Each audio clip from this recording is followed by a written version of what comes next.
राध्या सुबह सुबह मंदिर में दीपन जला रही होती है।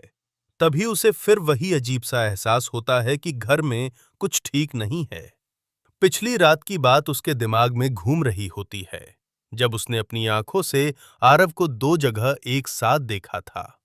और तभी पीछे से निहारिका की आवाज आती है, जो ताना मारते हुए कहती है कि भगवान से सच छुपाने की कोशिश मत करो, क्योंकि सच हमेशा सामने आ ही जाता है। राध्या उसे नजरअंदाज करते हुए पूजा खत्म करती है, लेकिन उसका मन बेचैन रहता है। उधर आरव अपने कमरे में उठता है और सोचता है कि आखिर उसे रात की कोई बात क्यों याद नहीं आ रही। तभी निहारिका चुपके से उसके कमरे में आती है और मीठी बातें करके उसका ध्यान भटकाने लगती है। वो उसे याद दिलाती है कि वो दोनों कितने करीब आ चुके हैं और राध्या सिर्फ एक जिम्मेदारी है। आरव थोड़ा कंफ्यूज हो जाता है, लेकिन कुछ कह नहीं पाता। वहीं दूसरी तरफ राध्या किचन में जाती है, जहां दादी पहले से बैठी होती हैं और उसे ताने मारते हुए कहती हैं कि घर संभालना हर किसी के बस की बात नहीं होती। राध्या चुपचाप सब सुनती रहती है और तभी उसका ध्यान उस काले बैग पर जाता है, जो उसने पहले कभी नहीं देखा होता। वो पूछती है तो दादी बात घुमा देती हैं। राध्या का शक और बढ़ जाता है। उधर निहारिका अपने कमरे में जाकर उस रहस्यमयी पुतले को बाहर निकालती है और कहती है कि अब खेल शुरू होगा, क्योंकि आज के बाद सब कुछ उसके हिसाब से चलेगा। वो उस पुतले के सामने आरव की फोटो रखती है और कुछ मंत्र बुदबुदाने लगती है। तभी अचानक दरवाजा खटकता है और वो घबरा जाती है। जल्दी से पुतले को छुपा देती है। बाहर आरव खड़ा होता है, जो कहता है कि उसे अजीब सा सिरदर्द हो रहा है और जैसे कोई उसे कंट्रोल कर रहा हो। निहारिका मुस्कुराते हुए कहती है कि ये सिर्फ थकान है और उसे पानी देती है, जिसमें उसने पहले से कुछ मिला रखा होता है। आरव वो पानी पी लेता है और धीरे धीरे उसकी आंखें भारी होने लगती हैं।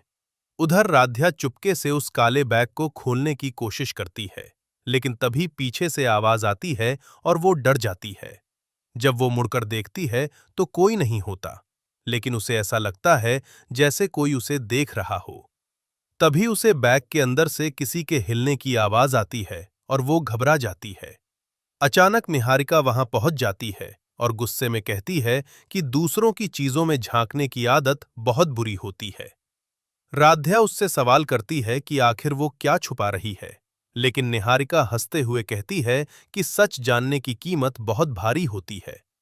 तभी आरव वहां आता है और राध्या को डांट देता है कि वो बेवजह शक कर रही है। राध्या टूट जाती है और अपने कमरे में चली जाती है। रात होते ही घर का माहौल और भी डरावना हो जाता है। लाइट बार बार झपकने लगती है और खिड़कियों से अजीब आवाजें आने लगती हैं। राध्या डर के मारे उठती है और बाहर जाती है तो देखती है कि आरव नींद में चल रहा है और सीधे स्टोर रूम की तरफ जा रहा है।